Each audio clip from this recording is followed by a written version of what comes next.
had a gun under his jacket. A little automatic pistol or something. I'd never seen it before.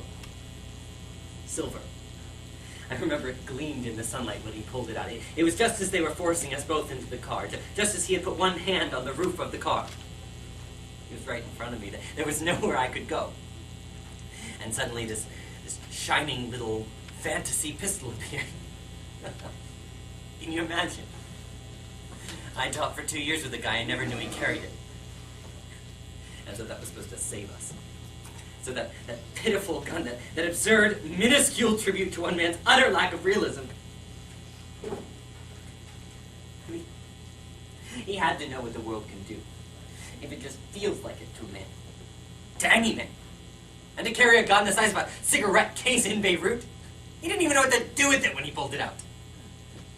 I think he actually thought that all those kidnappers would see this mighty weapon of the West, drop their AK-47s and flee. Run, it's a trap, he's got a tiny gun.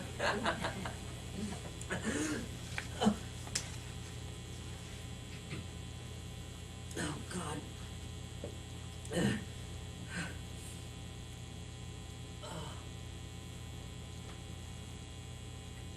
Lainey, I love you. Wish this was a real letter.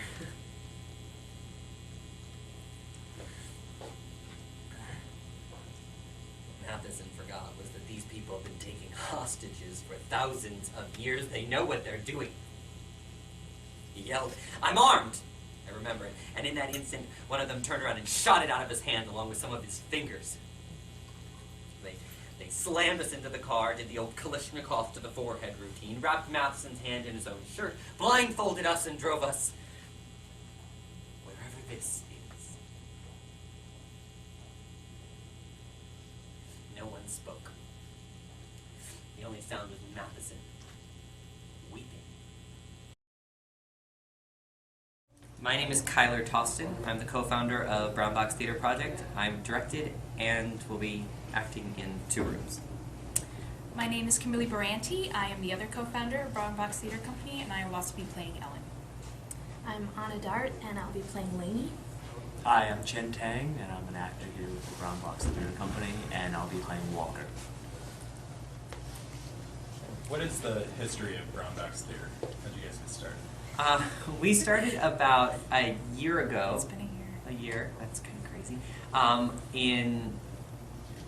We were on the train in New York, deciding that we wanted to kind of take control of our own careers, and we'd both been there for, well, I'd been there for a little bit, for like 2 or 3 months, and had been auditioning a little bit and trying to squeeze into different places, and realized that while I can continue doing that, but in the meantime, what am I going to be doing if I don't get a part, or if I don't direct, or if I don't act, or what am I going to do in the meantime? And so we decided we're going to take control of our own careers. We're going to start our own theater company where we have the access to spaces and things like that in New York, and then we have this wonderful opportunity here on the Eastern Shore. And we decided that we would both we are also kind of bi-theater artists. I am an actor and director. Kim. I'm a playwright, and I'm also an actor, and it's so hard when you go to the city and you have to talk to other people about what you do, because they're like, well, what are you? It's like, well, I'm a playwright, but I also act. You know, people want you to fit yourself in these little boxes that you can market yourself to others, and it's like, well, what if I don't want to always be an actor? Or what if I don't always want to be a playwright? Like, there's certain opportunities where I would not like to have to choose, you know, and I also direct. So we wanted to create a company where you could come to us and be like, look, I'm an actor who's always wanted to play Hamlet.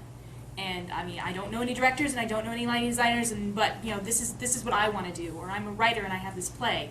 And sometimes I act and sometimes I direct, and this time I want to try directing it. It's just something that Even we if we weren't go to the, pigeonholed. yeah, so you're not pigeonholed, and even if it's a technician, a lighting designer, it's like I always had this spectacular idea about lighting this play, and I'm like, okay, and we'll fill in the gaps around it. And so it was born out of the desire to work with the people we know and work with the people we've worked with before and be able to take control of it and do whatever. Like last time I was just an actor, this time I'm acting and directing, next time I might just produce it. I don't know, from the artistic director perspective.